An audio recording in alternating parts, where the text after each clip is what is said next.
Welcome back, everybody. Today, we're going on a deep dive. Ooh, deep dive. Yeah, a deep dive into the mysteries surrounding Hyperborea, Okay. Lemuria, Right. and Atlantis. All right. And these aren't just ancient civilizations shrouded in, myth and legend. Right. These civilizations might hold the key to unlocking hidden potential Okay. within us even today. Interesting. I'm really curious to see where this deep dive takes us. Yeah, me too. What's really intriguing about these civilizations is that they're often seen as these interconnected chapters in human evolution. Each one kind of represents a unique approach to knowledge, Right. spirituality, and our connection to the divine. Yeah. It's not just about what they knew, Right. but how their legacies might still be influencing us even today. Okay, I like that. Yeah. All right, let's start with Hyperborea, Okay. often called the first root race. Our sources describe a race of ethereal beings called the Iitas, Okay. existing before humanity, It's interesting. and playing a crucial role in shaping Hyperborea. Oh, wow. They supposedly transitioned from these non-physical forms Right. into powerful, Okay. luminous beings guiding those early humans. So they're like these almost godlike figures Yeah. guiding humanity. Yeah, it's a fascinating concept, isn't it? It is. These Iitases were deeply connected Okay. to what's called the game of separation. The game of separation. Yeah, and it's a metaphor for the ego Right. and the illusion that we're separate from a greater universal consciousness. So like we're all connected. Yeah, exactly. Okay. And Hyperborea's legacy, Right. influenced by the Iitas, was all about helping humanity Okay. transcend this illusion. Wow. So they weren't just teaching survival skills. Right. They were guiding humanity towards a deeper understanding of its place in the universe. Exactly. That's a pretty profound legacy. It is a profound legacy. And supposedly Yeah. that legacy also includes pyramids, energetic grids, and these advanced knowledge systems. Some even believe that remnants of these are hidden or submerged, waiting to be rediscovered. That's incredible. It's like those ancient astronaut theories, Yeah. but with a more spiritual twist. Yeah. If these energetic grids exist, what could they have been used for? Well, that's where things get really interesting. Okay. Think about it. We use grids for electricity, Right. communication, even mapping our world. Right. What if the Hyperboreans understood how to harness Okay. and manipulate energy Yeah. on a scale we're only beginning to grasp? Okay, that's definitely making me rethink my understanding of ancient history. Yeah. Now on to Lemuria, Okay. a civilization that sounds like it was way ahead of its time in terms of spirituality Right. and holistic knowledge. Yeah. This source even suggests Easter Island Wow. and Hawaii might be mountain peaks What? of a submerged Lemuria. Really? Wow. That's just one of the things that they say. Yeah, and that's not all. Okay. The Lemurians believed in this broad, interconnected understanding of knowledge. Okay. They didn't specialize in isolated fields the Right. way we often do today. Yeah. Instead, they sought connections and saw the world as a unified whole. That's so different from our modern world where everyone is hyper-specialized. Right. I wonder if we've lost something important by moving away from that more holistic perspective. It's a valid point. Think of the potential for innovation. Yeah. If we could bridge the gaps between disciplines. Yeah, I agree. The Lemurians also had this deep connection with crystals. Crystals, okay. They believed crystals could hold and transmit ancient wisdom. Oh, right. Like that crystal skull You know? in the Museum of Humanity in London. Yeah. I remember reading about that. Yeah. It's supposedly filled with Lemurian knowledge. But how could a crystal store information? Right. Is that even possible?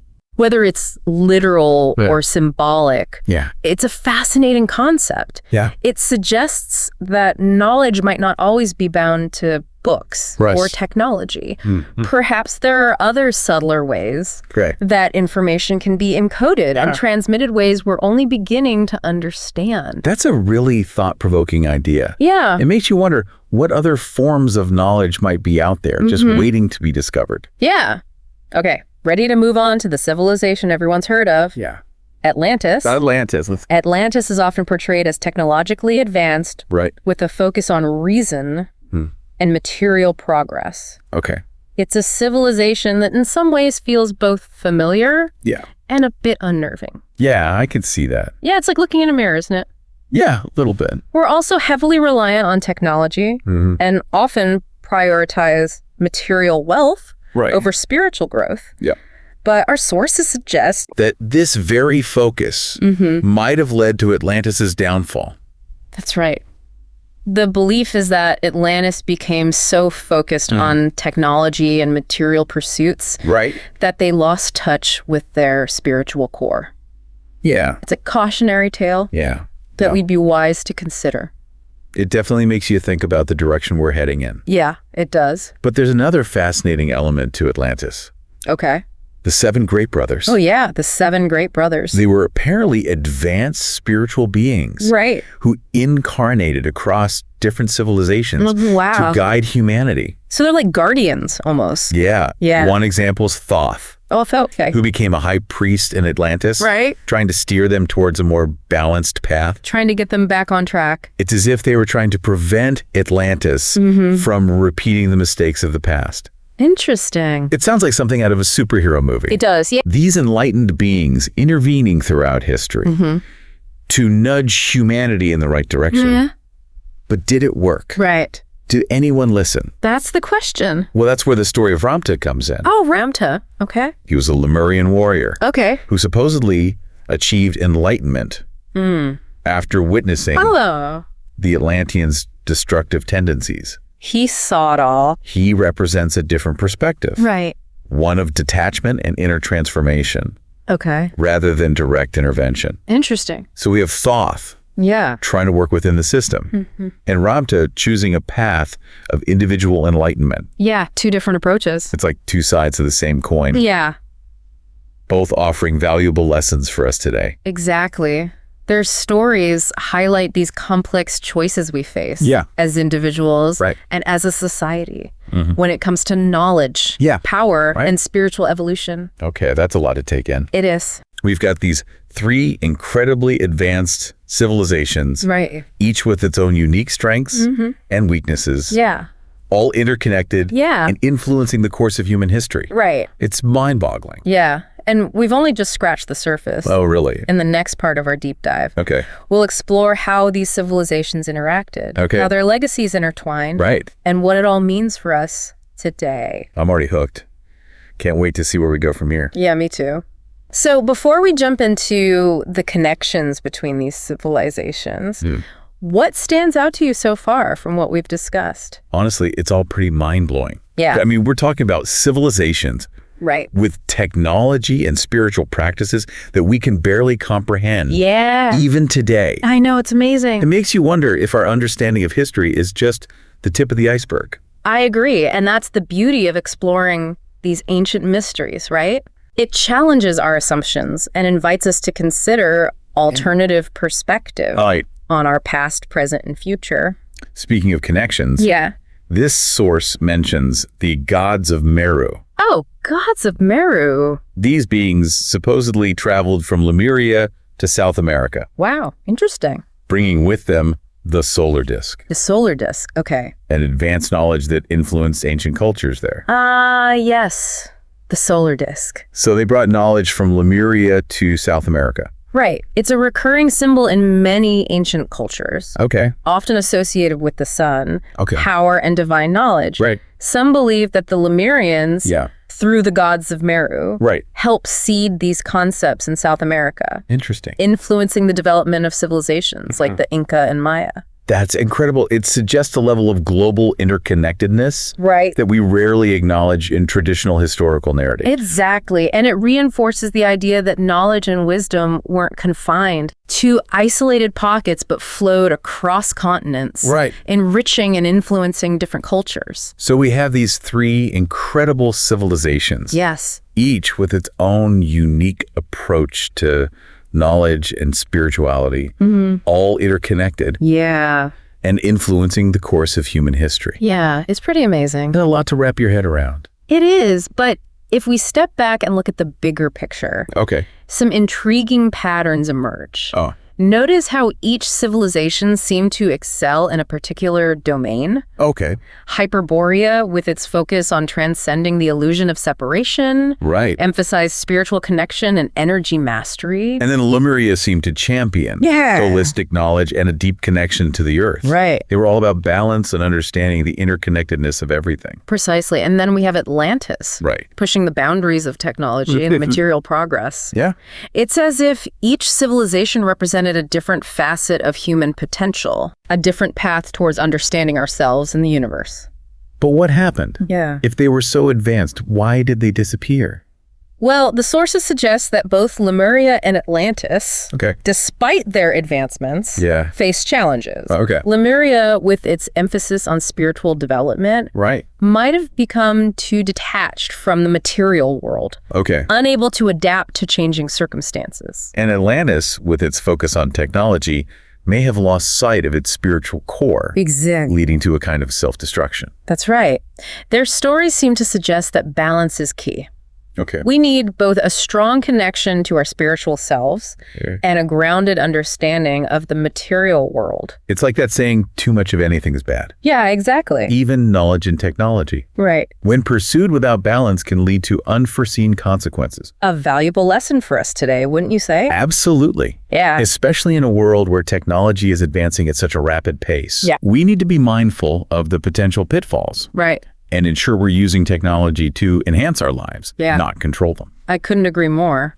But there's another fascinating aspect to these civilizations that we haven't touched on yet. What's that? The idea of reincarnation. Oh, right.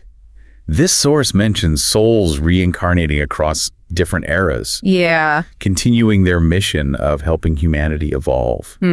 So we could have lived in these ancient civilizations ourselves. It's a possibility, and in so, it raises some intriguing questions. Yeah, like what? What if we carry within us memories and experiences from those past lives? Oh, wow. What if those experiences are shaping our choices and actions today? Wow, that's a mind-blowing thought. Yeah. It's like we're all part of a grand cosmic play, taking on different roles in different lifetimes. Right. All working towards a common goal. And perhaps by exploring these ancient civilizations, we're not just learning about the past. Right. We're reawakening something within ourselves. We're reconnecting to a deeper wisdom that's been there all along. So how do we tap into that wisdom? Right. How do we access those memories and experiences from past lives? Well, there are many practices and techniques that people have used throughout history, meditation, introspection, dream work. And even hypnosis have all been explored as ways to access the subconscious mind and potentially connect with those deeper layers of ourselves. It's almost like we're carrying around a hidden library within our own souls, filled with knowledge and experiences from lifetimes ago. Exactly. And perhaps the key to unlocking that library lies in our willingness to explore, to ask questions, and to be open to the possibility that we are more than just our physical bodies and our current lives. It's a pretty incredible concept. It is.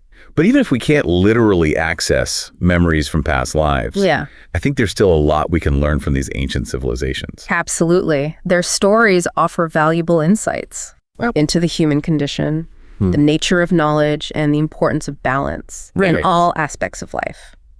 Okay, so we've explored Hyperborea, Lemuria, and Atlantis as individual civilizations. We've touched on their connections and the possibility of reincarnation. But what does it all mean? How do we apply this knowledge to our lives today? That's the million-dollar question, isn't it? Yeah, it is. And that's what we'll explore in the final part of our deep dive. Okay, so we've journeyed through Hyperborea, Lemuria, and Atlantis, uncovering their unique approaches to knowledge, spirituality, and the challenges they faced.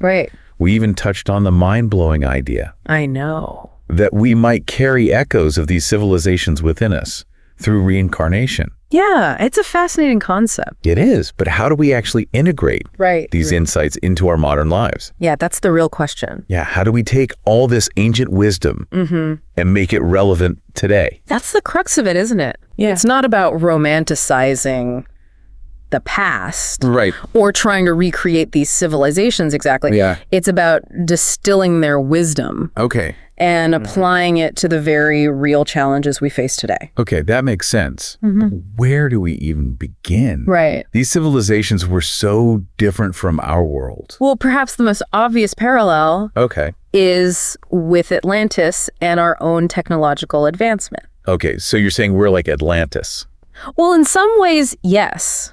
The sources suggest that Atlantis fell because they lost sight of their spiritual core, becoming too reliant on technology. So are we headed for the same fate? That's the question, isn't it? Yeah. Is all technology bad? Not necessarily. It's about balance, remember? The lesson from Atlantis isn't to abandon technology, but to use it consciously and ethically to ensure it serves humanity, not the other way around. That's a good point. It's easy to get swept up in the excitement of new gadgets and advancements. It's so easy. Without considering the long-term consequences. Yes, exactly. We need to be more mindful of how we're using technology and what values are driving its development. I think you're right.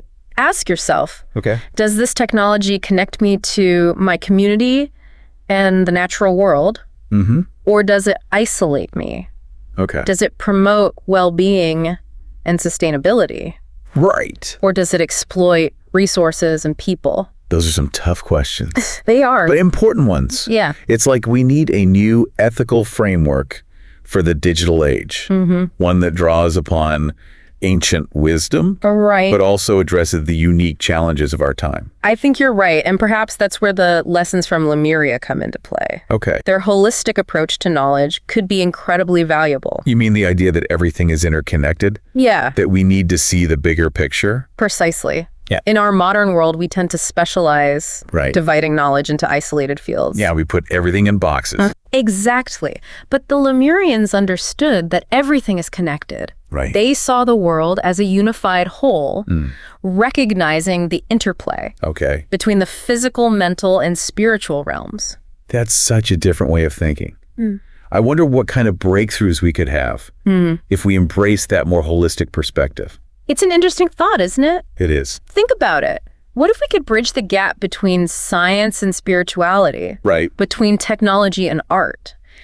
Imagine the possibilities for innovation, for healing, for creating a more harmonious world. Wow, that's an incredible vision. But how do we get there? How do we start bridging those gaps? Well, it starts with curiosity. And a willingness to step outside our comfort zones, to explore different disciplines, to engage in open dialogue, to challenge our assumptions, and perhaps, as the story of Hyperborea suggests, to reconnect to that sense of unity, that awareness that we are all part of something much larger than ourselves. It's not just about acquiring more knowledge. It's about changing our relationship to knowledge itself. Exactly. It's about seeing the connections, the bigger picture. Exactly. And it's not a destination. It's a journey. A continuous exploration of ourselves, our world, and the mysteries that connect us all. Okay, that's a lot to ponder. It is. But I have to ask, what about those who believe these civilizations are just myths, nothing more than stories? Well, even if we approach these stories as metaphors, they still hold immense power. They speak to universal truths about human nature, the pursuit of knowledge, and the consequences of our choices. So whether we take them literally or metaphorically, there's still wisdom to be gained. Absolutely. And ultimately, it's up to each individual to decide how these stories resonate with them, what truths they uncover, and how they choose to integrate those insights into their lives. Well, this deep dive has certainly given me a lot to think about. I'm glad to hear that. It's like we've opened a door to a whole new way of understanding history, ourselves, and the possibilities for our future. And as we conclude, I'd like to leave you with a final thought. What if we are living in a time when the knowledge and wisdom from these ancient civilizations are resurfacing, offering us a chance to learn from their successes and failures, and create a future aligned with our highest potential? Wow, that's a powerful question. It makes you realize that we're not just passive recipients of history. We're active participants in shaping it. We are. And perhaps by rediscovering the wisdom of the past, we can create a brighter future for ourselves and for generations to come. I agree with you. Thanks for joining us on this incredible journey. keep exploring, keep questioning. Yeah. And keep diving deep into the mysteries of our world. That's what it's all about. Until next time. See you then.